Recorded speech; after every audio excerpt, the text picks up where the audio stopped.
What's up, guys? Welcome to the Beyond Jiu Jitsu Podcast. This is episode 135, and we have gone international, baby. We've made it. Man, we crossing oceans. We're famous. No, we're not. Yeah, we're doing our, for the regular listeners. Well, firstly, yes, welcome to the show, guys. Adam Charles with Kieren Lefebvre. For those who watched the last, or was it the last episode or the one before that we was our first remote recording setup attempt, which for just people watching the video version would notice it better. You may not pick it up if you're just listening. But yeah, we did our first remote setup in preparation for Kieren's move to Sweden. However, it was still just done from, we were both in Sydney, just at each other's, at our respective homes. But now Kieren's in Canada. For those following along, you'll know he's in Canada with Jordan for Jordan Teaches Jiujitsu. So this is our first international remote recording because Kieren's using, I assume, Jordan's studio equipment. I doubt Kieren just went out and bought it all for one episode. Yeah, just dropped $3,000 on all this equipment. You know how we roll here. The best for the Beyond Jiu Jitsu podcast, baby.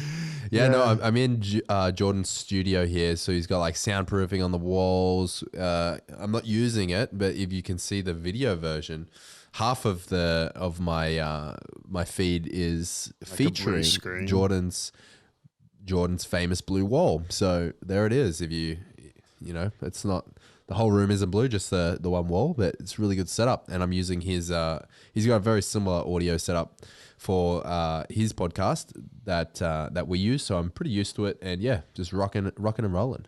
Yeah. So now I'm excited. Like, you know what time it is here because you're the one who had the free up in your schedule and said, yeah, I can do it 9 a.m. your time. But what time is it over there? 6 p.m. So 6 p.m. Currently there is what were you supposed to be doing? I assume I was meant to be on the mats. Yeah. Well, the no-gi class starts in 10 minutes. So I'm not going to be training. I was going to be filming Jordan do some rolls, but schedules shifted around and we rearranged some things. So we're going to be doing that tomorrow. But yeah, the reason that I'm not rolling is I've injured my rib. You got punched in the face.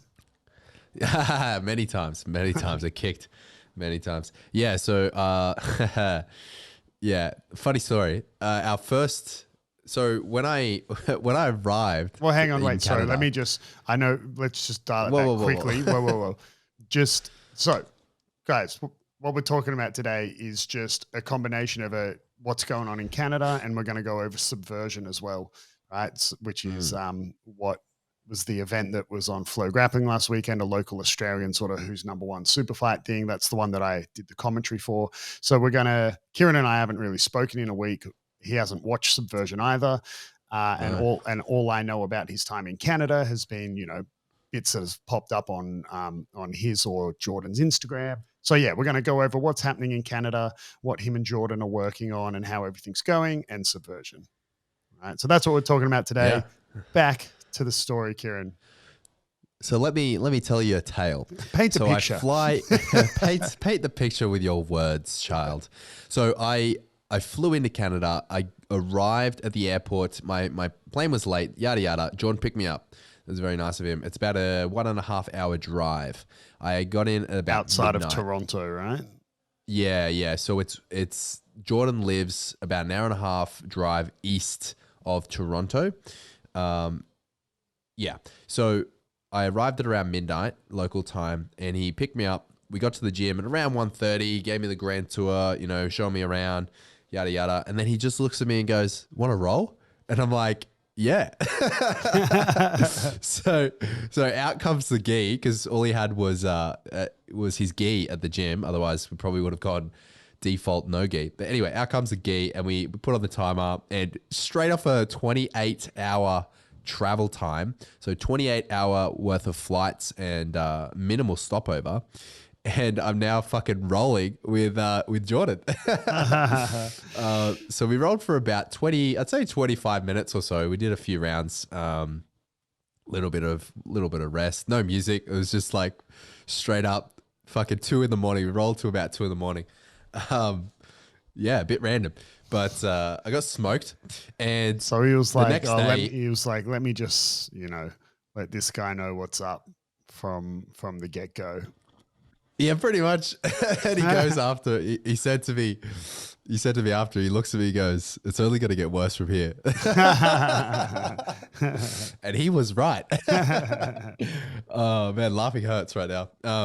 So then the next day we had our first like proper session. It was no gi.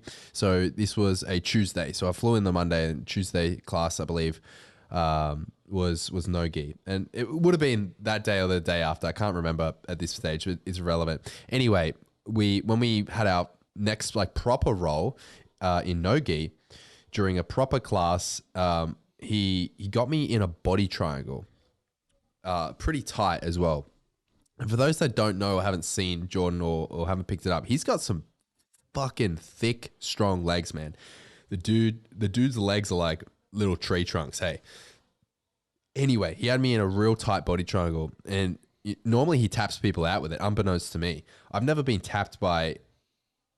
Okay, I've been fucked up by your body triangle before, but I don't think I've ever tapped from the pressure of a body triangle before. Yeah, and he had me belly down. He was cranking it, and I didn't tap because, I don't tap the pressure. I don't tap the pain normally, and I fucking should have tapped because something's happened to my rib on my right side. It's basically, I think I might have a minor like muscle tear in the striatus muscle on my right hand side, something along those lines, or potentially, which I'm iffy, I'm 50-50 about it. It might be like a minor fracture in the bottom of my right rib cage.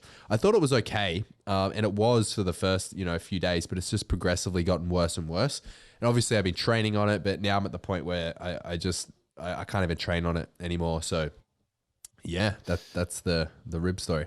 So just to be clear, like, there's nothing wrong with tapping from, let's say if someone had a body triangle and you've ended up bellied out and they're hipping in, you're not necessarily tapping from the body triangle, you're tapping from the pressure on your spine and your back, which for those who aren't aware, depends on the rule set, but like regular, I'm wondering when the time is going to come when you can't say regular rule, like regular rules will actually refer to, essentially ADCC and all that, which I guess for no-gi people is more what they mean, but we'll stick with IBJJF rules, right?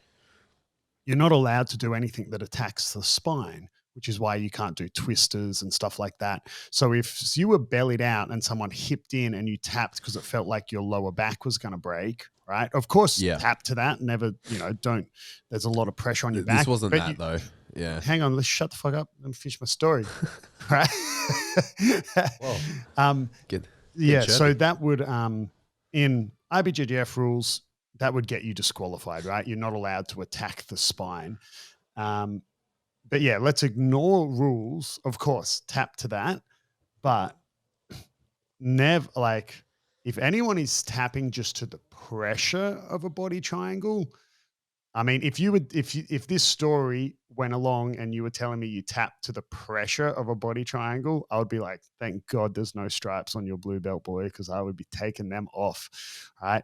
That's the thing. Like, you do. If I tapped, it would have been from the pressure from a body triangle. Even when I hear that, he usually taps people from it. I'm like, okay, well, if he usually taps people from using the body triangle to attack the spine, the lower back, then for sure, that makes sense. Why wouldn't you tap to that? You can really overarch someone's lower back by hipping in with a body triangle. But if it's just from the squeeze of a body triangle, man. You could suffocate someone with that squeeze. I don't know, man. Pretty fucking soft. Like, I think, like, I don't know. Like, you're a tough dude. I'm injured now, Adam. I'm injured. Well, I mean, I don't know. I don't know, coming from the gym that I come from, that's the sort of thing that would get you, like, if you tapped from it, you would then get almost the shit beaten out of you and humiliated for tapping from it. It's like no different to tapping just from a crossface, just tapping from shoulder pressure. And that's how I felt at the time, and I never had anyone like attack it in that way. You know what I mean? But it's also different, right? Because you've been in tight body triangles with me, but my legs are really long. So, you know, due to the length of my thigh and shin, I can only make the space in between my legs so small. I can't shorten my limbs, whereas Jordan's not as tall as me. So by the time he locks a body triangle, by default, it's tight. Even if he's not squeezing, the space is enough to be squeezing. So then if he physically squeezes as well, it's going to be really tight, you know? He's squeezing the shit out of it. Like, I don't So what I've gotten from this story, sorry, Kieren, is that Jordan's a dick. It's my fault. land at 1:30 in the morning, be like, oh, here's this friend of mine who's come over to help do some work for me. Let me promptly beat the shit out of him at 2 a.m. while he's jet lagged. No. And then the next day, let me hip in on a body triangle. Whoa. No, it's all good. Like, you know, keep yourself safe at all times. It's part and parcel of, you know, the jiu-jitsu game. But I'm just frustrated that I think in the situation that I was in, I probably should have tapped. But it is what it is. Yeah. I mean, I don't know. It's frustrating to have any sort of injury or whatnot when you're traveling. Yeah. I've never personally met Jordan. You're the one there who knows him face to face and whatever. If it were me, I would maybe be making sure the person who's flown across the country, across the world to do some work with me, I'd make sure he stays safe and uninjured while he's with me for that couple of weeks, you know. But hey, that's just me. But hey, in Jordan's defense, I've been shit talking him for months, bro. I've been like months, like telling him, man. I mean, I know I'm a blue belt, but I just see red. You know how it is, bro. I'll come at you, bro. Like you don't know my physicality. He's like, all right. But yeah, I mean, I probably got smoked. How was ignoring the slight injury to the rib? Like, I mean, how do you think you went in his roles with him? Like, man, I got smoked, eh? Yeah, right. That's no good. Yes, got fucking smoked. Why, Kieren? I'm a little disappointed in you. Why so smoked? Why so smoked? I mean, he's fucking good. Like, he's good. I think when you see someone on YouTube or whatever, on the internet, and you see their videos, I mean, he's got videos of him taking on bigger dudes and like big brown belts, big, massive, huge purple belts with like weight advantage on him, height advantage, yada, yada. And he does incredibly well. But there's always this like nagging thought, and the hater's always going to be like, yeah, but he doesn't show you the times that he loses or whatever. You know, but you just never know until you roll with someone. You don't know how strong they are. You don't know how technical they are. You just don't know, right? But yeah, I can promptly say that Jordan's definitely the real deal. He's very technical. I mean, a lot of our roles have basically started with Jordan playing guard, me trying to pass his guard, getting almost instantly swept, or, you know, just getting nowhere and then swept. Or he like comes up in a dogfight or wrestles up or anything, something like that, and then just getting fucking pumped.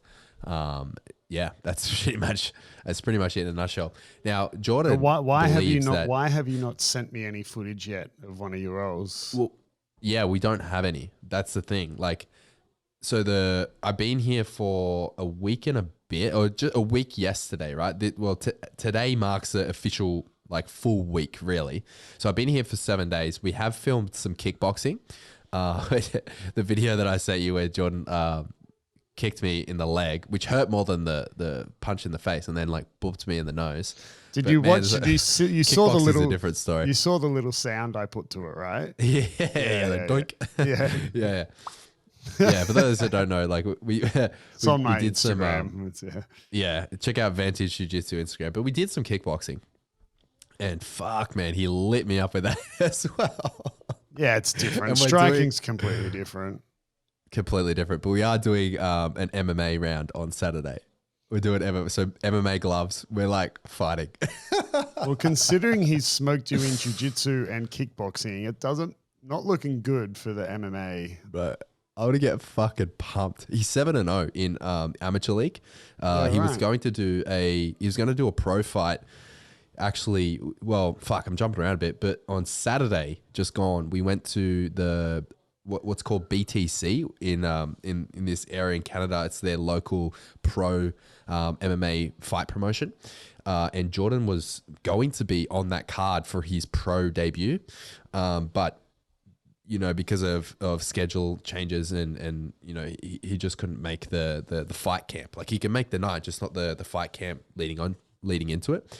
So I think he's going to be doing that maybe later on this year or next year. But anyway, I digress. He's legit in the cage. Like he has 7 amateur wins with MMA. So yeah, I'm going to get fucking pumped. But it's content, bro. It's all about the content. Yeah. Well, when do I get to see one of the roles? That's more what I'm interested in. Yeah. I mean, it is enjoyable, like to watch you get punched in the face. But we want to see the roles. I'd rather see the roles, something that I'm knowledgeable about and can help with. Yeah, so we're going to record on Saturday with my ribs actually, progressively gotten worse and worse. I was just trying to do some deadlifts as I was filming a video, and I could barely lift one plate, like 60 kilos. I could barely pick up 60 kilos, which my 1 rep max for deadlift is 200 kilos. So it's a fucking big, difference. I normally warm up on 100 kilos, right? My warm up reps. But I couldn't pick it up. Like I put on 100. I literally could not pick it off the ground. I just could not pick it off the ground. So, yeah, it's pretty bad. Like, and that translates to jiu-jitsu as well. No, I have no leg drive. Like we're filming some stuff for the BJJ theory course that I'm here to help John produce. And we're doing some live positional sparring to get some footage to play over some theory concepts. And I was on bottom in mount, and Jordan was obviously attacking, and I had zero power to hip bump or bridge, zero power that I could generate on my to my right hand side. So it's really thrown me for a loop. But regardless, we are getting the footage. We're getting the rolls in on Saturday. And I told him earlier, I was like, bro, if I have to fucking bite down on my mouth guard and go for like 6 minutes, it's happening. Like, you can't pass up on that. So we're filming some rolls on Saturday. I want to do the rolls first and then the MMA, but it's probably going to be the other way around. Right. But yeah. And do you feel like you've have you, 2 questions. Have you been, as the days have gone on, have your roles improved as you've learnt each other's game, or have they gotten worse as you've learnt each other's game? And what about in terms of the roles aside, just the classes itself? Have you enjoyed learning from him and his teaching and whatnot? Yeah, definitely. It's always good to see like different, particularly at the stage of jiu-jitsu that I'm in, always good to see different approaches to things. There are a lot of similarities. There are some differences as well. So it's been a good experience from that side of things. Now, if you ask Jordan, he would definitely say that things have gotten worse for me. But I mean, I'd like to think that I'm learning. I'm definitely learning what he looks for, what his A game is, what he's seeking, what his goals are in terms of like jiu-jitsu in a role. I know that now. But there's one thing knowing it and understanding it. There's another, stopping it. So I'm at that stage where I haven't been able to stop it, but I've at least identified, and he's told me as well. It's pretty obvious. It's pretty clear. But I've identified how he approaches attacking. So I just got to figure out how to shut it down, and then that's when I'm going to see improvements. But I mean, because you sometimes get to that stage. I've done better. You get to that stage, right? Where it happens with your own training partners, right? And it's why you typically end up having partners who you like to train with and partners who you don't, because it's like if you roll with Ollie, one of our brown belts, like the role pretty much plays out more or less the same way every time with minimal variables, because you get to know each other's games and and things kind of go in a similar fashion each time. Like obviously if you're going to roll with a Meow brother, that every roll is going to be a combination of dealing with bearing bolos and crab ride and stuff or whatever So yeah, like so Yeah, not exactly. so you're not quite there at that point yet. But what would be, what are some of the differences in teachings? Because people who have listened to the podcast a lot obviously know a lot about the way I teach and the way that we do things in the gym here. So if this is some of people's first episode, they might not grasp all the differences, but what are some of the things that Jordan that he does differently, and whether it's better or worse is irrelevant. Just out of curiosity, what are some of the Just ways? differences, right? Yeah. Yeah, so I'd say one of the differences is, well, this is a difference and a similarity because sometimes we do it this way as well. So it's a little bit of a cop out.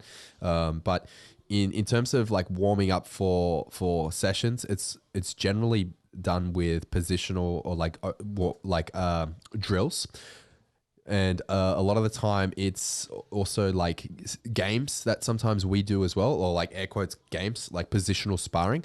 For example, entering in on a single leg. As soon as you entered in the single leg, you win, right?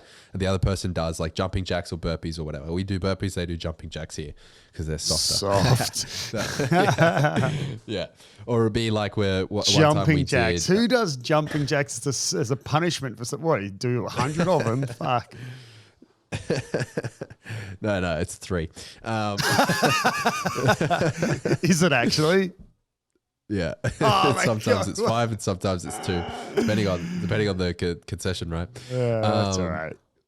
Yeah. So another example of these positional sparring would be like getting the underhook from half guard. So the bottom player and the top player are both focusing in on trying to get the underhook, dig the underhook. That's the only objective in the position. As soon as someone gets the underhook, the person that loses the underhook does like their jumping jacks or whatever, their punishment or the consequences, however you want to phrase it. And then the roles are reversed. And you do that for like, 3 to 5 minutes per partner. And you do like, change partners maybe once. So we do like 2 or 3 of those sort of positional drills. Then we'll go into the teaching. And then rolls. So the format is very similar. It would be like 3 to 4 techniques.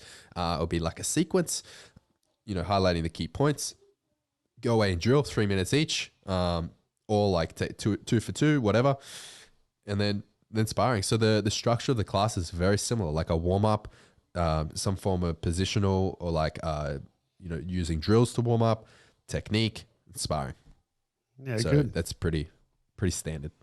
Yeah, so very similar. It just sounds like similar. It might, because it's a broad way that you can do warm ups, techniques, specific, exactly, rolling, whatever. So and we've done it before, yeah. And then whether it's the difference is that he leans more in one direction than another, or maybe not. Maybe it's just the current week that you're there. He's doing it this way for, because you mix it up. And one of the things that I absolutely hated about one of the particular classes I would do in Brazil was that for this particular class, like every day of the week, didn't matter when, like the warm up was the exact same every single time. The techniques would change and whatever, of course, but the warm up was the same every single time. And obviously there's always going to be overlap. I mean, it's very standard to do whatever, hip escapes and this and that and whatnot. But when it's identical every day, after 2 years of doing it, I'm just like, oh my God.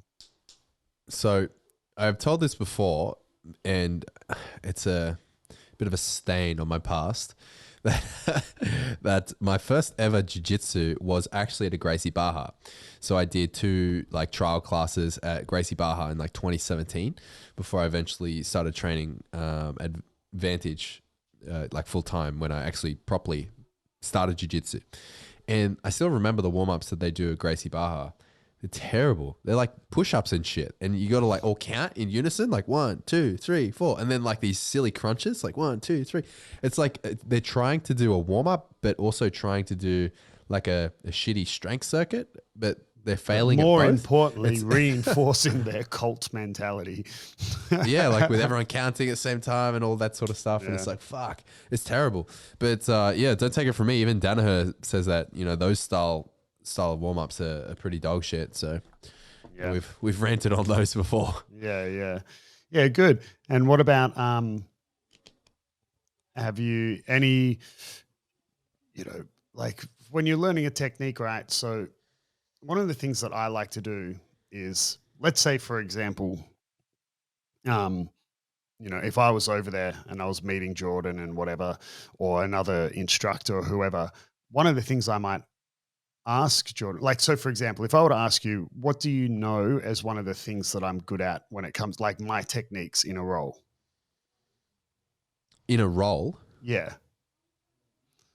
Like, like, for example, it's not like I'm you confused. go, oh, so it's not like you go, oh no, like, so Adam's a bearing bowler guy, or like, what would you know as the thing that I like to do in a role? Your top pressure? Yeah, right. So something like my top pressure, or something like my collar sleeve if I'm on the bottom. Yeah. Entries into omoplatas and. Oh, right. You asking? Sorry, I misunderstood. I was thinking about the teaching concept. No, My brain was going. That was yeah. Right? What's your game? Yeah. Yeah. So your top pressure, definitely. collar sleeve, whatever. So one of the things I would do is I would go to Jordan and I would ask him, like, oh, how do you do top pressure, like, or collar sleeve? How do you, set up and enter into an omoplata? Because I want to, he might have one detail that's complementary to the way that I already do it, or, there's 1,000 ways to skin a cat. So I'll often ask, like, not necessarily like, oh, teach me something cool. Teach me one of your best techniques. Like, it's like, no, I kind of want to see, like, how you do a technique that I already feel really comfortable with, because you might have some, different detail that's going to be game changing for me. So has there been any technique, whether it's a bloody cross collar choke from close guard, or has there been anything that he's taught, whether it is a brand new technique or just a detail for an existing technique that you already know, that you've kind of gone, oh man, that's awesome? I mean, you've only been there a short time. So if the answer is no, that's fine too. But has there been anything where you've gone, oh, nice detail? Yeah. So he was hitting a particular armbar entry on me the very first night that we rolled, and I took notice of it because he was trying to get it. He subbed me like 5 times a roll, but he couldn't get the armbar. Couldn't break my grip. At least I was stubborn there. But anyway, but the way he was setting up the armbar, I hadn't really seen it before. And I asked him about it. He's like, yeah, okay, I'll do it in our next class. I'll show you. And then he taught it. So the armbar setup, say for example, if you're going for an armbar from like set up from side control, right? So you're on top, so not from guard or anything like that. And instead of in your opinion, or let's take it from, I'm trying to simplify the example for audio, but let's take it from like even a tactical mount. It doesn't really matter, right? You're setting up from side control or something. And what, in your opinion, is the more difficult leg to get over if you're going from tactical mount? The leg over the head, right? No, I would disagree. Well, your other leg's already over in tactical mount, or from like a mount setup. No, so I would actually disagree. But this is interesting. I'm interested to hear, because the other side of this, because this is a perfect example of what I mean. So I'm sitting here saying that no, I disagree. I believe it's the leg that, if we're going from mount, and we want to go to like S mount into an armbar or whatever, I would argue that it's the leg that doesn't go over the head that's the more difficult leg to position correctly. Because once that, in my opinion, once that leg is positioned correctly, the leg over the head becomes like the easiest part of the technique. Yeah. But I think we're actually agreeing. So yeah, I kind of fucked up this explanation. The armbar setup is from mount, and it's because that leg, when you're going to S mount, right? So for everyone listening, you're in mount, you go to S mount, and it's that S mount leg that's difficult to get to get high up underneath their shoulder, tricep, right? Yeah. Their tricep, yeah. So that is the difficult leg to get to. So instead of trying to go all the way to S mount, where that transition is difficult, you don't. So what you do is, instead of going to S mount, you lean back straight away. So you've hooked the arm from mount. You're in like a tactical mount or whatever. Instead of going to S mount, you lean back straight away and hook their leg. That way you don't need to get all the way to S mount before you sit back on the arm bar. You can hook their leg instead. Now, what S mount does is it enables you to get into a dominant position, throw the leg over, and you can finish from that mounted position. You can finish from top, or like sit back once you have both legs in position, right?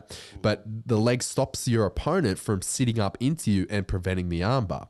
However, if instead of going to S mount, because that leg that you rightly pointed out is the difficult one, you sit back, hook their leg, that way they cannot sit up into you. And if you don't believe me, try it out with a training partner. I'm still a little bit confused. So yeah, it's very difficult to explain. So you've got, because I'm retarded. So you mount. You've obviously progressed to some version of a high mount because you have to have your hips in under the shoulder, ready to. So and you've already sort of slightly sat off to the side. You're essentially ready to draw a semicircle with your foot to go into S mount.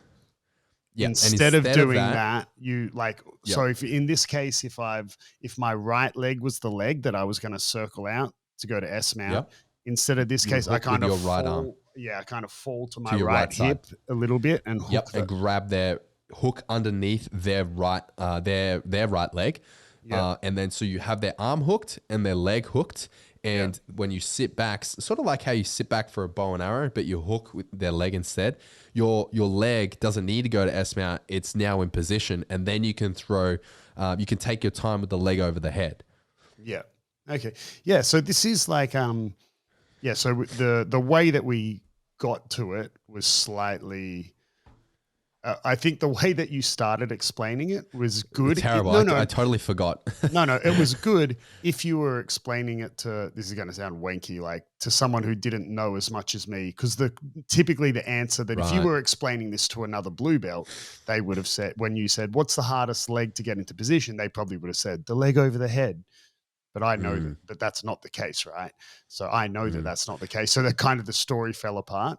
But yeah, like, all that aside, this is kind of reiterating my point. Like, this is the sort of thing that, like, an armbar from mount, man, I don't even think the way that I do it, I don't even think there's a detail you could improve upon. Like, you felt it. It's so incredibly heavy and soul crushing, and your ribs feel like you're going to break, and it's so heavy and very difficult to escape. And it's really good.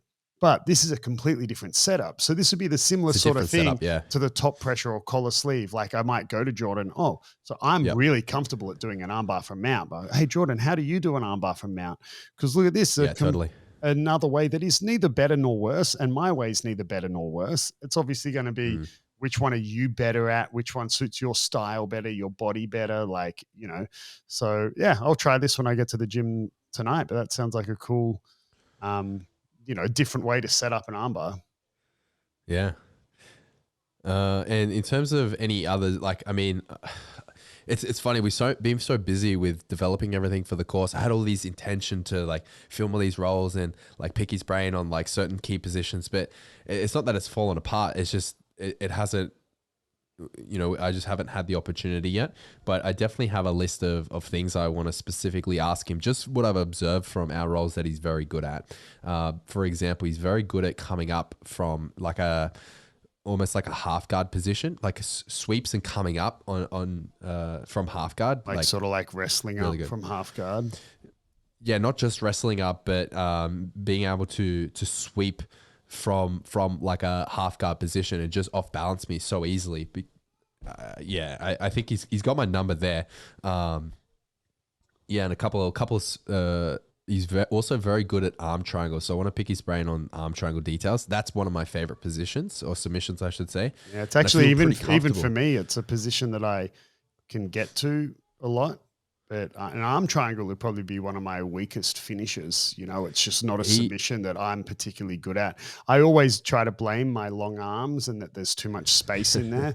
But I'm also not super strong and thick around the traps and my biceps. But, I'd be interested to see. That's another submission that I'll often ask multiple different people their details, because I'm almost yet to find a detail that, works for me. I remember a body mechanics thing.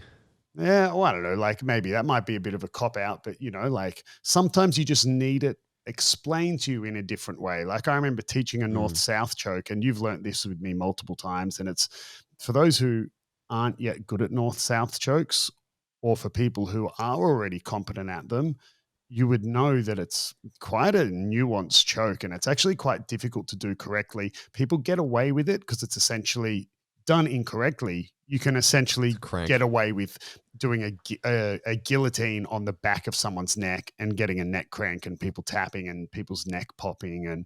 But done correctly, you don't even need to squeeze, right? Like when you know how to do a north-south choke. And I remember teaching it a while back and someone being like, oh man, and I didn't teach any mind-blowing details. I don't know, explained it in a way that this person was like, fuck, now I understand what you're trying to do. So, and arm triangle's one I'd be very keen to hear, if that's a technique Jordan's good at, I'll be really keen to hear some of the details. And hopefully it's one that for me goes like, oh, I haven't thought about it like that. Yeah. I mean, fuck, I've not been able to escape a single time yet. Once he gets the arm up, I've not been able to, maybe once, maybe. But he got me in one roll. He got me with the same arm triangle setup 3 times in a row. Like, well, yeah. Actually, let me tell you funny talking about punishing rolls. So we got this brown belt in the gym. Alexi is his name, and he can be a handful. He's like a 95 kilos, something like that. Like, big heavy dude, knows how to use his weight.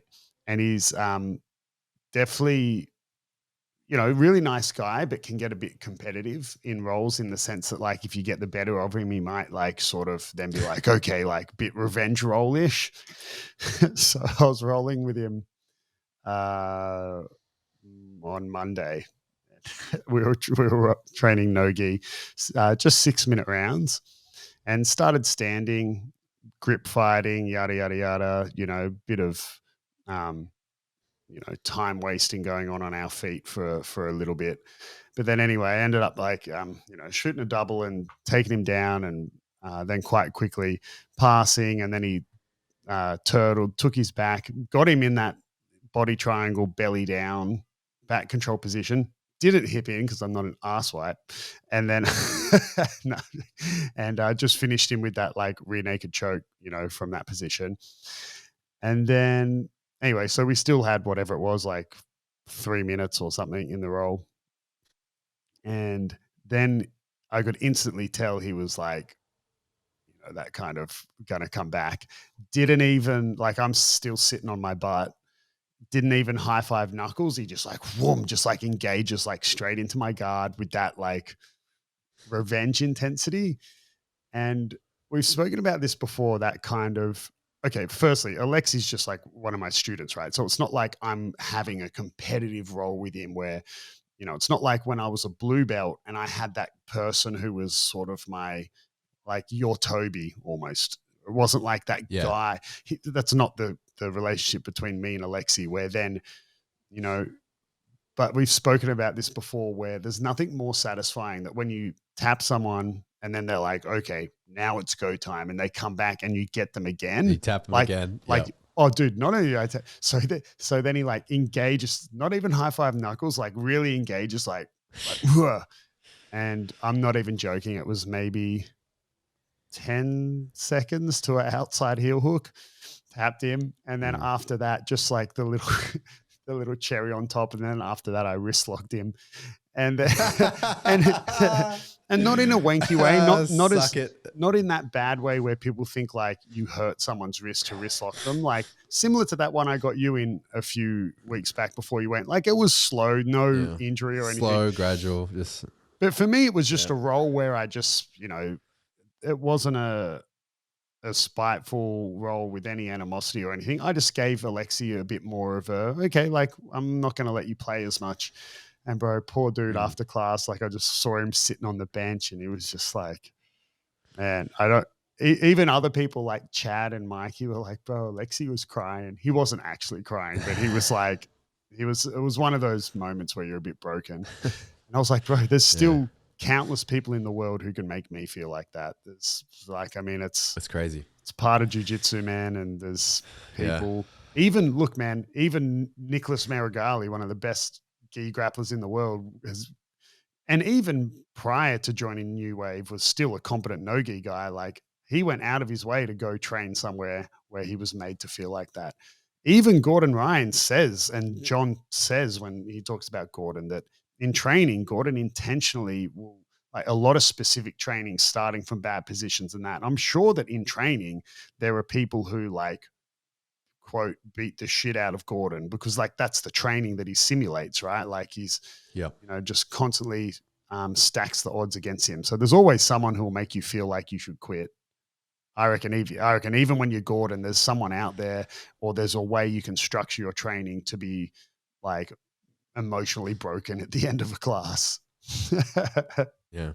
And I mean, for lower belts, you got to remember that, this, you could look at it like, yeah, you suck and you're getting smashed by the black belt, or you could look at it like taking a glimpse into your future. You know what I mean? If you keep training, this is what you can get to. This is what is possible. This is the level you can achieve. Yeah. And I remember just before you left, we did that really more detailed chair sit. Yeah. So if people don't know, chair sit's like that back take where you're kind of from tactical mount or whatever. And we went into quite a lot of the more subtle details of what's going on to do that correctly. And I remember after class, you were kind of like, it's almost like you were a bit dumbfounded, and you go, fuck, bro, you know some jiu-jitsu. And I said, this is what you've got to look forward to, Kieren. You can know as much as me and still be shit.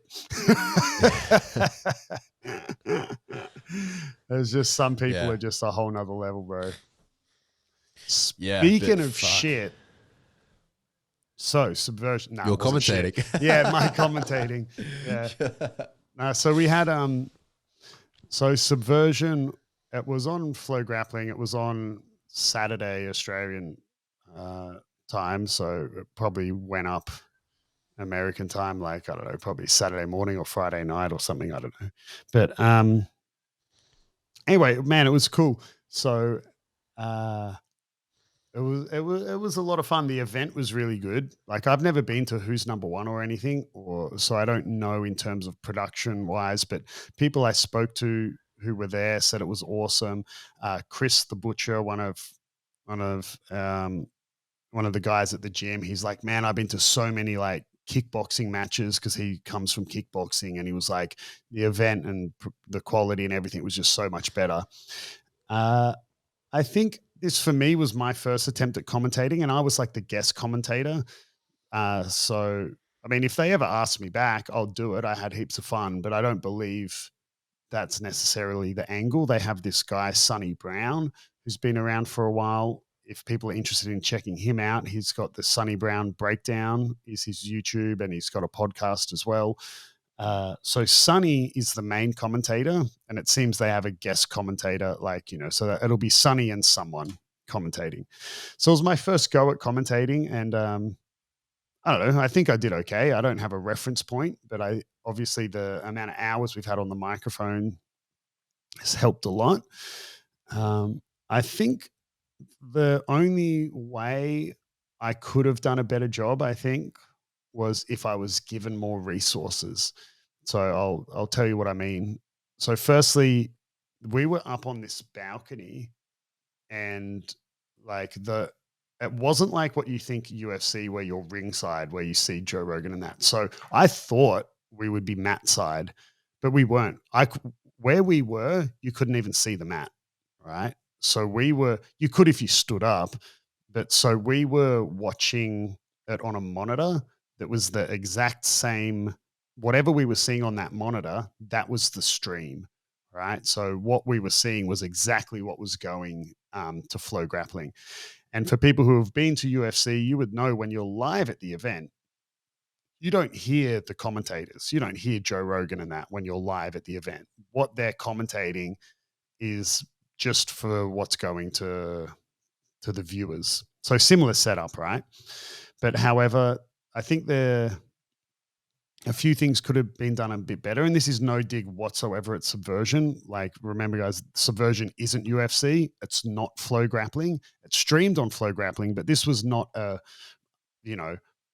hundreds of thousands of dollars production. It was still very well done, but on a much lower scale. So I think what I would have liked if they ever asked me again, this is what I would suggest. Firstly, I would say it would have been nice to be mat side, but I don't know if this venue necessarily allows for it, because the whole all the decks and all the lighting guys and all the software and computers and everything was up on that balcony, right? Like, there wasn't the space for all that to be mat side, right?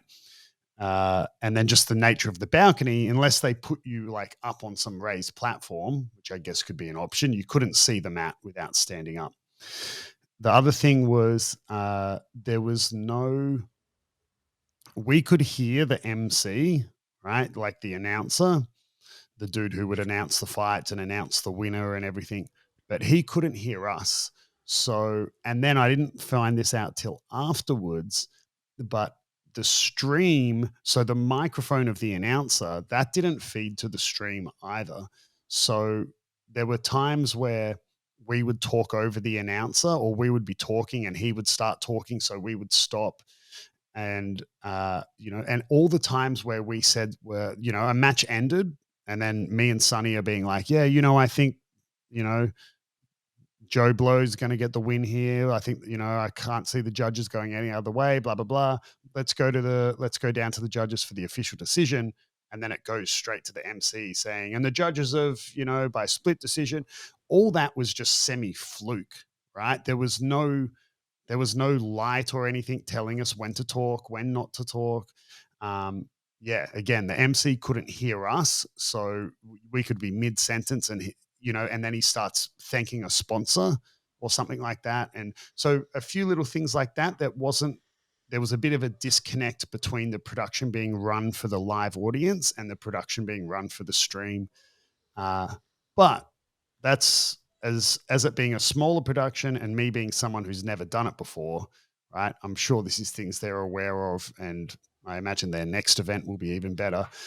But it was a lot of fun, man. And I tried to keep it light and casual. And I mean, people have given me good feedback, but in saying that, the people who have given me feedback are all my students, and they know that I give them their belts. So, but yeah, it's great, man. It's fucking the best shit I've ever heard in my life.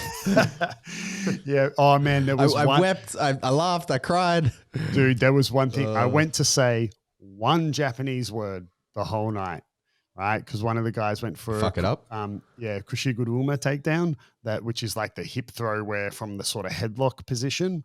And I went, oh man, he went for a God damn my Japanese, right? And like I just couldn't get it out of my mouth. And I was like, that was like the one Japanese word I went to say. But it was fun. And I tried to keep it light, there was some of the, all in all, it was a good card as well. There were 21 fights on the card. That's a lot. Yeah, it was. But of the 21, man, I would say probably only 3 of them were bad.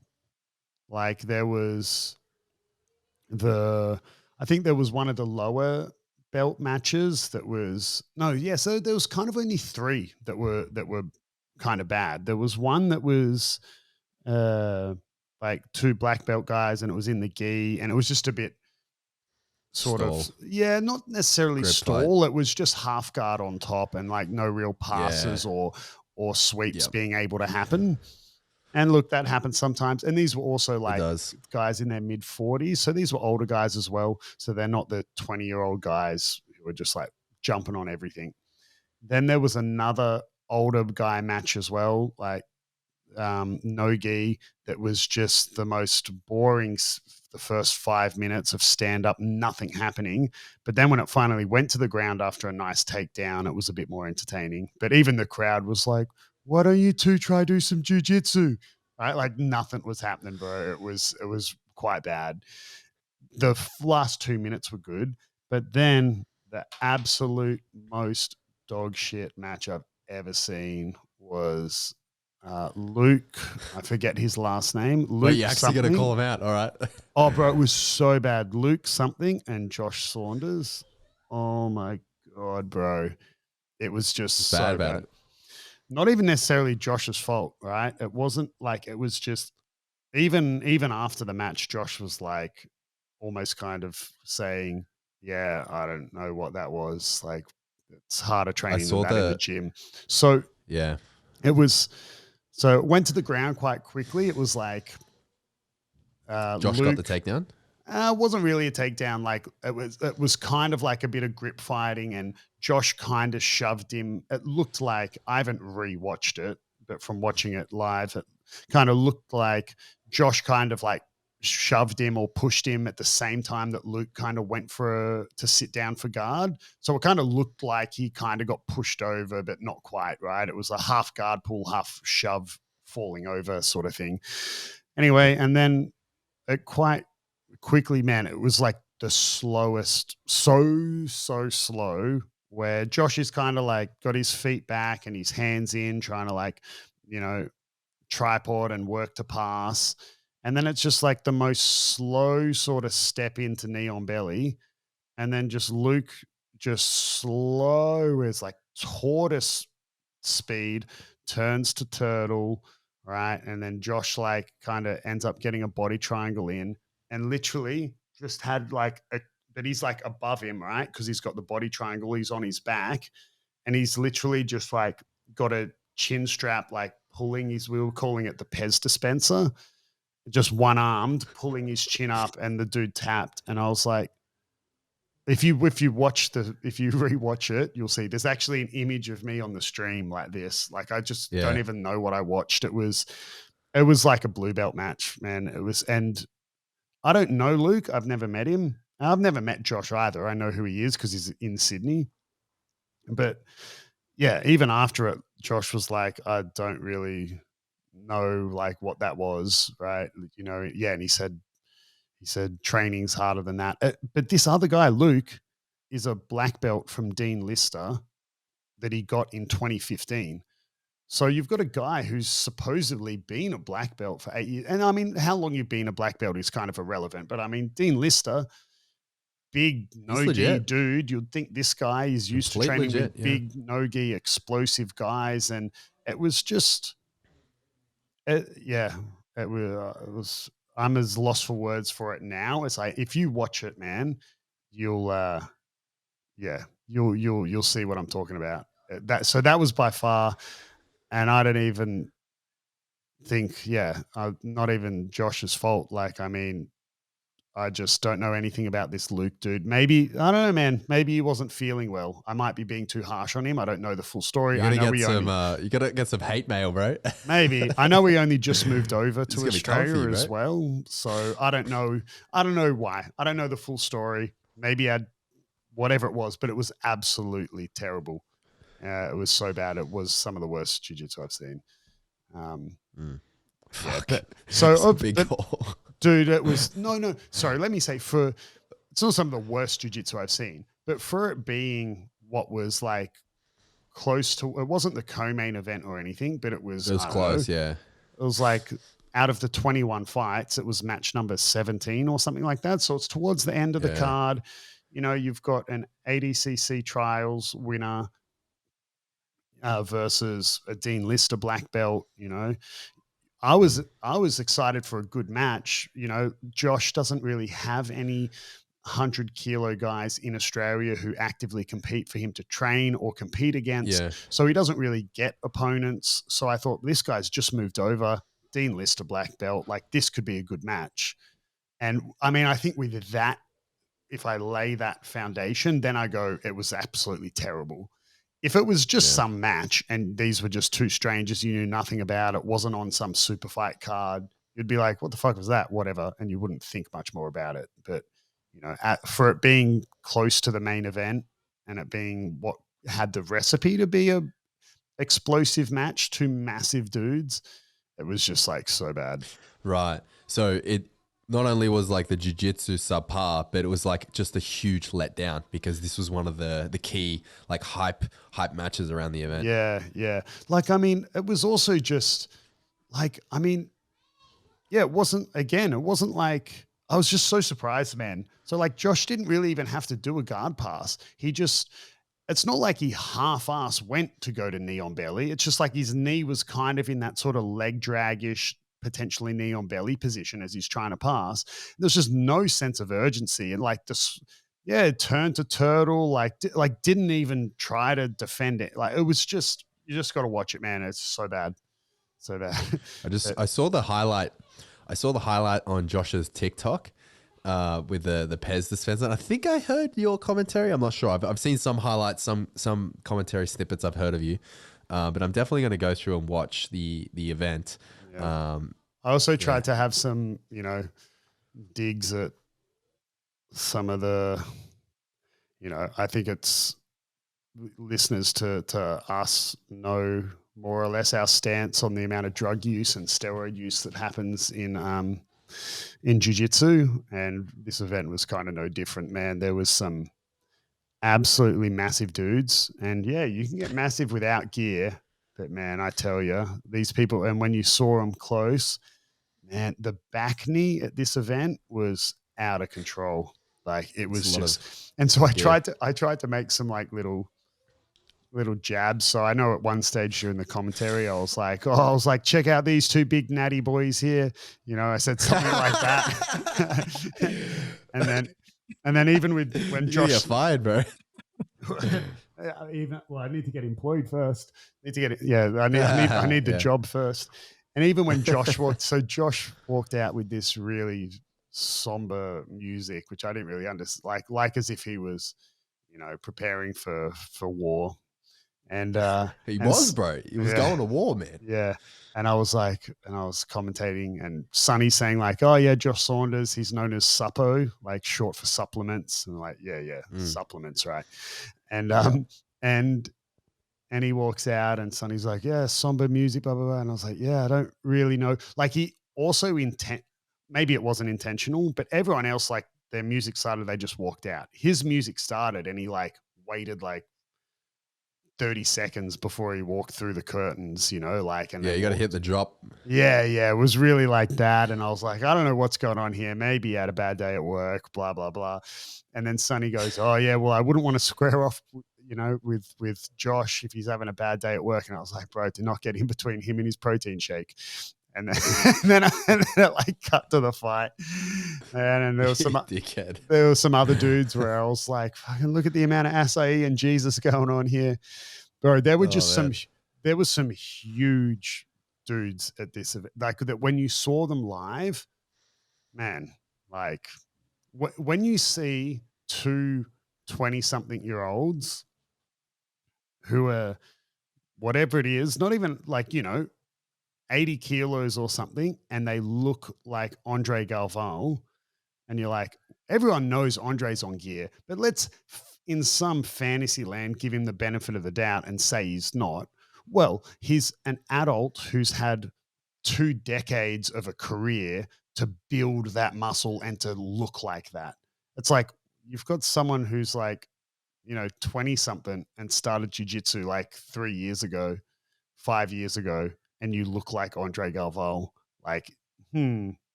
and your back is just backing out the wazoo. There was just some What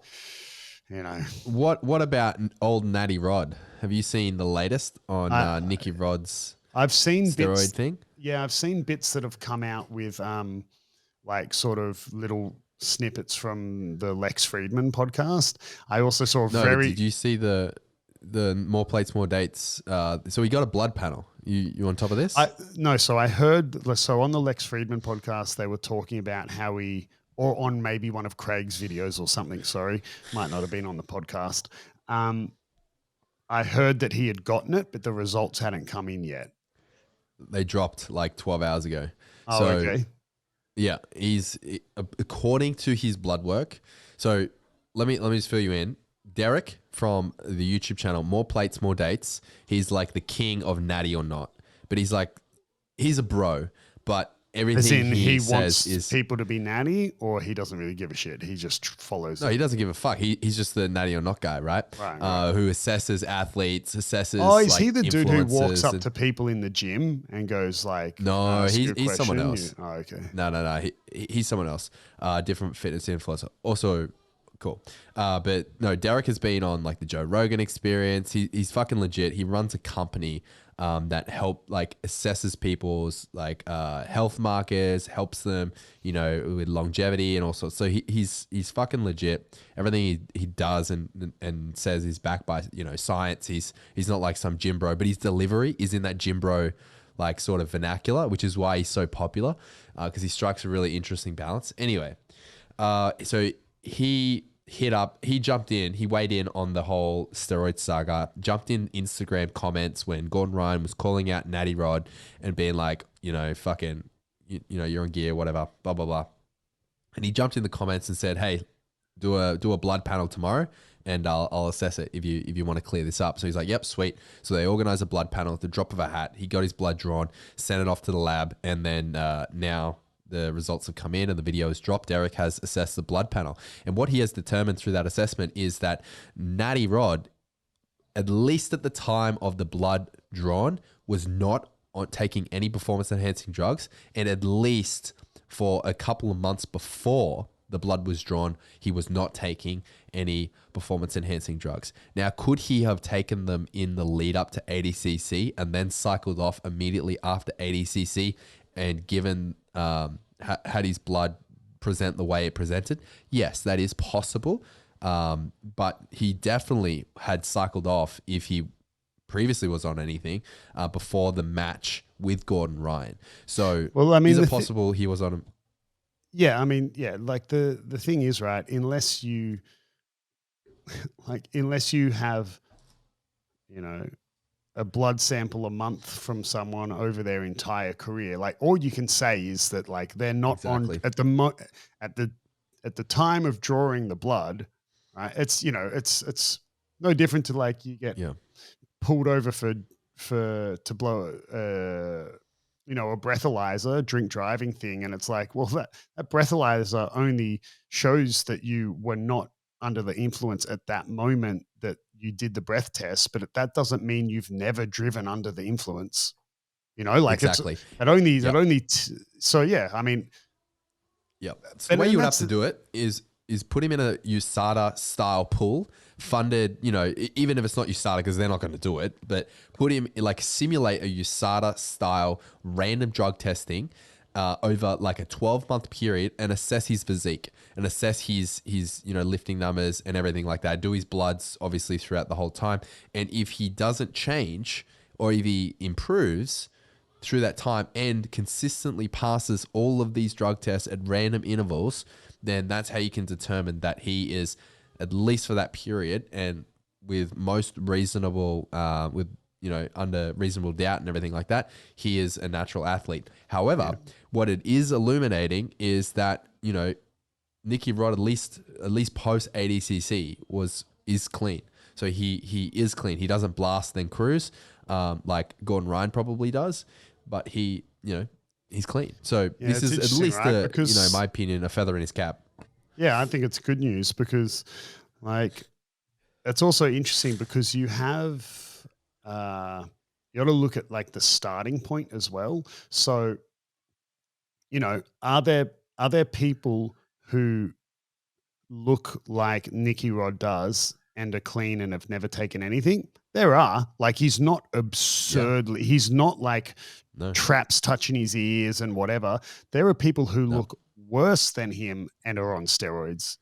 Right? Exactly. There's probably, I don't know, he's probably towards the upper end of looking at as good as you can get. Not as good as you can get, because obviously there's, what's it called? Natural bodybuilding and stuff. But like, that's all the sport is, looking as good as you can naturally. But I mean, he's definitely on the upper end of looking as big and massive and good as you can look without being on gear, in my opinion.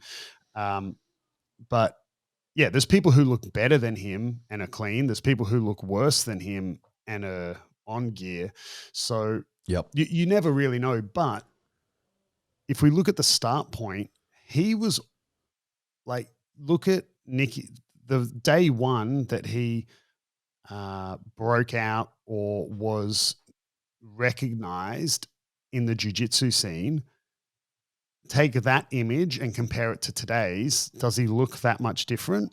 He doesn't really, right? He was already kind of, his current physique was very similar to his day one physique, right? When we learnt about who he was.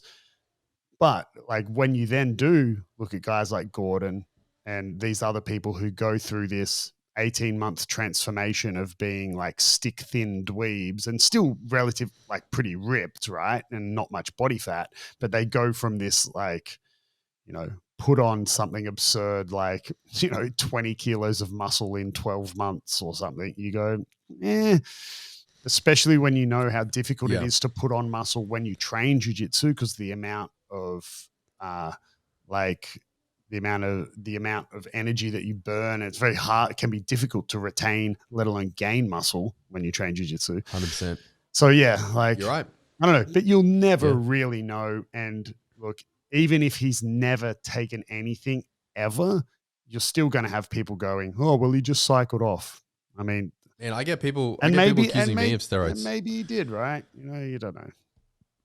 I don't think, to be honest, man, I'm going to err on the side of believing him. I don't think his physique is unattainable. I don't think, to be honest, I'm going to not disagree, but I get what you're saying in terms of like a jiu-jitsu athlete. He's on the upper end, but I don't even think he's on the upper end of what he could achieve naturally. Like if he dialed in his diet and, dedicated, followed a really regimented bodybuilder style program in another like 18 months, 2 years, he could transform naturally. Dude, he could look amazing. One of my best friends that I used to live with when I was early 20s, he did zero exercise. Well, sorry, when I say zero exercise, he played touch football once a week, and only when it was like in season, the games. So he literally, like, he did, I mean, really zero exercise, nothing,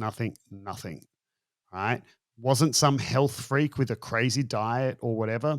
We worked at a cinema together, so lots of like eating popcorn and eating dinner at 1 a.m. because you finished work at the end of the night, and lots of staff drinks and drinking slushies and whatever. So he wasn't like some health freak or anything. No exercise, and he just, when he was in his early to mid 20s, just by default had that perfect sort of broad shoulders, V-shaped torso with like pec muscles popping out and not washboard abs, but pretty much a six pack. And he did nothing, right? Did absolutely nothing. So obviously genetics play some factor, right? And this guy is still one of my best friends, right? Like, it's not like it's, I can say I bet on my son's life that he wasn't taking steroids and doing all this crazy shit. Or I lived with him as well. Like, he wasn't, that's just naturally what his body was like.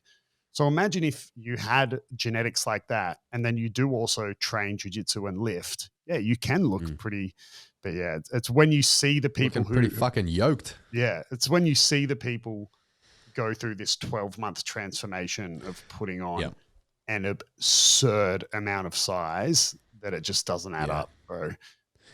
Yeah, exactly. It's the reference point, right? Yeah. So for me, I think that's good news, because I'm really not enjoying this almost solidified direction that jiu-jitsu is taking, where it's very Tour de France-ish. I think it's pretty common knowledge nowadays that people know that it's something like the top 20 riders in Tour de, like you have to go back like to 20th position or something until you find a clean rider in the Tour de France. Like, you essentially have to be on it, right? And jiu-jitsu is kind of going that direction. And I don't know if we spoke about it on last episode or the one before or whatever it was, but I'll say it again. When the those results dropped with Cyborg, Wagner Hoscher, and those other dudes getting done. And it's like, okay, I'm not defending Wagner and Cyborg, but okay, these dudes are like in their mid 40s, like at least to some degree it checks out. But man, when you've got I think the youngest dude who was caught was 26, 24? I think 24, 26. Yeah. When you've got a mid 20-year-old on gear, like you're really laying the foundations of essentially no different to bodybuilding, right? Like not natural bodybuilding, but OG bodybuilding, if you will, where you want to be good. You want to be good. Like you have to take steroids. Like you don't have a choice. Hence why there's a whole nother division of that sport that is called natural bodybuilding, because you cannot compete against the other bodybuilders if you don't take drugs. You can't. Right. Yep. Like that doesn't matter 100%. Who you are. You just can't. And I'm not enjoying the direction that jiu-jitsu is going, especially with the growth of the sport and having it's becoming more common for 14-year-olds, 15-year-olds to get pulled out of school or semi drop out of school and just homeschool or whatever to already pursue it as a career and train full time. Because like any sport that grows, again, if I go back to Formula One, it's like you got to be racing go-karts as a kid. Otherwise you don't stand a chance making it. Right. And jiu-jitsu's going that direction. Teenagers who are already pursuing it full time and whatnot. And then all of a sudden it's going to go from 20-year-olds being on steroids, mid 20-year-olds to being on steroids, to like late teens being on steroids, to fucking teenagers taking gear. Like, I mean, that's just not good, man. So to see that Natty Rod made it past, that's good. Like we said, did he just get caught cycling off? I don't know, because there's quite an awkward portion of the Lex Friedman podcast, which, if those who don't know, not that long ago, 2 weeks ago, 3 weeks ago, it was Craig Jones, Nicky Rod, and Nicky Ryan all on the podcast. And there's a portion of that that's quite an awkward conversation where they're talking about steroids, and it's a lot of sort of like awkward jokes where, you know, kind of not, maybe awkward's not the right word, but like jokes that kind of, you know, oh yeah, well, like Craig says something like, oh, well, I'm in my 30s. Of course I'm on it, you know, but I mean, it's therapeutic, it's TRT, blah, blah, blah. And like you can, but you know, the way it's said and just the vibe, you go, yeah, like, but was that a joke? Or were you covering the truth with a joke? Not that I care really, you know, like that much, but I don't know. It's like this kind of awkward 10 minutes of that podcast where they're talking about steroids. So I don't know, maybe Nicky was just not on it at the time. Maybe he's never taken anything, but I will say and Derek emphasizes this a lot, Nicky may not have flagged for steroids, but he has flagged for his health markers, particularly his like cholesterol levels, are all out of whack, which is suggesting that his diet is dog shit. So right. I find that stuff really interesting. And I mean, Craig has on previous podcasts, particularly when he's on Joe Rogan, he spoke about how his diet isn't super great. Is that coming through? My dog barking through the mic? Yeah, that's all right. Yeah, sorry, someone knocked on the door, and I'll just leave it. But my dog's losing it. I just wasn't sure if this was a hang on, we'll need to cut this out sort of level of barking, but or not. Yeah. Anyway, go on. Yeah, so his diet. We'll leave it in. Yeah, so Craig Jones was on Joe Rogan Experience. He's talking about how his diet isn't super great. And, you know, he doesn't really do much strength and conditioning. He doesn't do much mobility. Wait, didn't he just release a nutrition course? Yeah, I'm getting there. And Craig Jones is one of the greatest jiu-jitsu athletes of our time, right? And, you know, he's talking about how he doesn't really take it super seriously, and that's a common theme. And I'm not ragging on you know, Nicky Rod, because I haven't, you know, published my fucking blood markers for the world to pick apart and analyze and judge. But still, at the same time, it just goes to show that just because of what he looks like doesn't mean that he's necessarily healthy. And to circle back to the Craig thing, I'm not sure when he started working with him, but Craig semi-recently started working with the fight dietitian, I think in the lead up to ADCC, and then released the fucking, you know, BJJ instructional style course with BJJ Fanatics instructional side course with the fight dietitian, but realistically, it's just the fight dietitian. So it was in. Okay, yeah. Gotcha. Yeah, it's in conjunction with, like, Craig Jones might make an appearance or whatever, and might have like a 5-minute segment in like a 2-hour fucking instructional about nutrition. So if you purchase it, you're purchasing from the fight dietitian, not necessarily right. Craig Jones. But you're paying Craig. Yeah, you're paying Craig levels, or Craig money, but you're getting the fight dietitian information. And for those that don't know, TFD, fight dietitian, he's a legend in MMA. He knows his shit. Like, I've learned a lot from his stuff. So it's definitely legit. I haven't purchased the nutrition course. You should buy mine instead. But I'm sure it's legit. Jordan, the guy behind the fight dietitian, he's fucking legit. So right.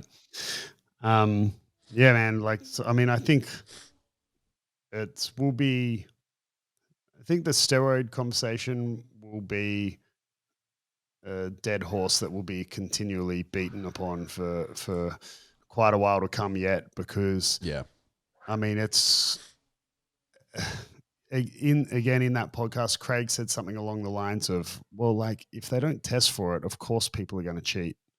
But like, people cheat in all sorts of sports, like, and when they do test. Yeah, even when they do test. But I mean, even just cheating as a whole, it's like, even ignoring steroids, just other sports, right? Like, people cheat in all sorts of ways, right? Yeah. But I mean, I think we can both agree that if USADA was introduced properly, like legitimately, into the ADCC pool, and ADCC it becomes much harder, and that is a huge deterrent. And yes, particularly when it initially drops, when it initially happens, there'll be a transition period where people try their luck. They think they can outsmart the system, and people are going to get flagged. Just like, our boys got flagged from the IBJJF comp, which, good. But until it's introduced and established as a legitimate rule set, is part of ADCC and all the rest that follow, we're not going to see any change. At the moment, it's not even a secret. It's openly talked about. People almost brag about it in some circles, or it's just well known. You see what Craig said as well, which I thought was quite funny. He said he's been begging Mo, the organizer of ADCC. He's like, I've been begging Mo to just like not say anything until like the day of the ADCC, like where all the fighters get together for the rules meeting, and then in that room announce, oh, by the way, guys, you're all getting tested. it was like, I keep the best joke. Dude, it would be, I think actually, have a camera on the crowd and just see the reactions. It would be hilarious. Imagine the amount of faces that would drop. But yeah, anyway, man, like I think at this stage, everyone has seen the documentary Icarus, but like, if you haven't, go watch it. It's essentially a documentary that started about seeing how difficult it is to get around, to not get caught while taking performance enhancing drugs. This was for cycling, and then turned into, that's how the documentary starts, and then goes into the whole way. The story of how Russia was doping their athletes in the Olympics and blah blah blah blah blah. I feel like most people have seen it by now. If you haven't, Icarus, it's called. I don't think it's on Netflix anymore. But fucking watch it. Oh really? Anyway, maybe it still Netflix is there. Bought it. They might. Maybe they did. I think they bought it. Yeah. But, point of the story is, even if they brought in USADA, people would figure out how to get around it. But we'd have less. Yeah, we would have less for sure. But yeah, steroids, man, it sounds like we might leave it there. Sounds like Canada is going awesome. I want to remind you I'm really interested to hear Jordan's details on the arm triangle. Yes. Right? So don't forget to ask him. I'll also try that different armbar setup from Mount. I'll try that when I get to the gym tonight. That sounds cool. Please get some footage of you rolling with Jordan.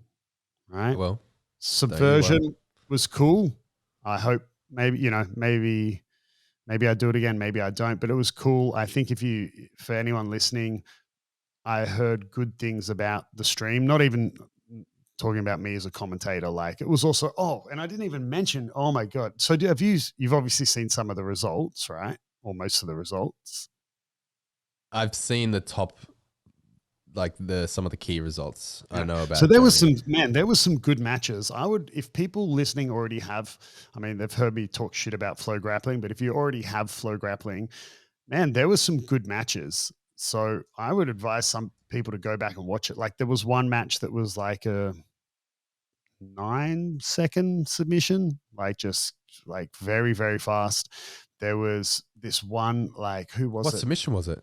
Straight footlock. The guy just pulled guard. Straight in. I was thinking that. Yeah. Man, and then there was one match, Hayden Limebeer and Pete Gallen, I think, was a sick match and just had such. Those two guys are fucking weapons, man. They're athletes. Yeah, they're really good. They're the two natty boys that walked out on stage that I was referring to. Nothing but natty there, bro. A bit of back knee going on. It was something else, but I won't spoil the match for anyone who is going to go watch it, but it did result in a submission, and the transition that played out to get, man, it was sick. But the fight, so Reese Allen, I think his last name, and Ethan Thomas, that was a good match, that one fight of the night. But the headliner for people who aren't up on Subversion was Jeremy Skinner and Ash Williams. Jeremy won the Oceania trials for ADCC, went on to ADCC where he beat AJ in his first round and then lost to Gabriel Souza, I think it was, in his second match. Yep. Ash Williams won the UK trials. He drew, I think, Baby Shark, I think it was, in round 1 or something, so lost that match. Unlucky.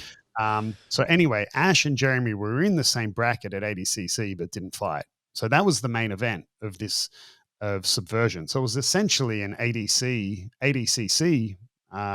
match, right? That was the finals. And bro, Ash smoked him. Like it wasn't even close. It was really something else to watch, eh? It wasn't like watching it and going, what is Jeremy even doing here? He's not on this level. No, it wasn't anything like that. But man, Ash just looked so, so good. And I think Jeremy had a decent strategy that I wasn't quite understanding at the time. I wasn't quite necessarily understanding why he was going for that strategy, which was essentially just trying to be on top instead of embracing what he does so well, which is his guard game and leg entanglements. But I think it was due to the fact that Ash is known for his top pressure. Gabriel Souza, who beat Jeremy quite in a demoralizing fashion at ADCC, known for his top pressure. So my guess would be that Jeremy's camp was entirely designed for him to like be on top, and if he ended up on the bottom, to wrestle up and play on top, right? Because perhaps that was the game plan, because he didn't play guard at all other than when he got taken down. But man, just Ash, bro, smoked him. It was, I'm not taking a dig at Jeremy. Jeremy's awesome, but Ash looked really good. It was really impressive. I watched that match for sure. Jeremy, just for those that are interested, and you might not be aware of this, I'm just pulling it up now, Adam. He's going to compete at Grapple Fest. Yes, so I knew Jeremy had that coming up, and Ash has a fight coming up, I think in Thailand Singapore or something as well. So yeah, they both are. I know that Jeremy was in the gym the next day after Subversion, already training again. Yeah, and he's got Gabriel Souza again. It's Sam McNally, Jeremy Skinner, Gabriel Souza, Keith Krikorian. So ADCC. Yeah. Essentially ADCC lineup. Yeah. Man, it's gonna be crazy. So, huge. I mean, I think it's a round robin. It might be a blessing in disguise for Jeremy, because maybe now he's gone, all right, well, I fought Gabrielle and I tried this game plan. It didn't work. I tried this game plan against Ash. It didn't work, so he might just be back to the drawing board. Process of elimination. And I think in the long run, it's going to pay dividends for him. He's definitely capable of breaking through this next level. Yeah, definitely. Anyway, yeah. So Canada, Subversion, steroids. That's where we're at. Kieren, man, fucking remote catch up podcasting. This is going to be our life soon. Well, it went okay. Yeah, no, I think Don't have to look at you again. Yeah. Guys, as always, thank you for listening. You can catch, you know where to catch us at Beyond Jiu Jitsu _podcast. All the links are in the description, whatnot, all that jazz. Any questions, shoot us through. But thank you for listening, and we will catch you on the next one.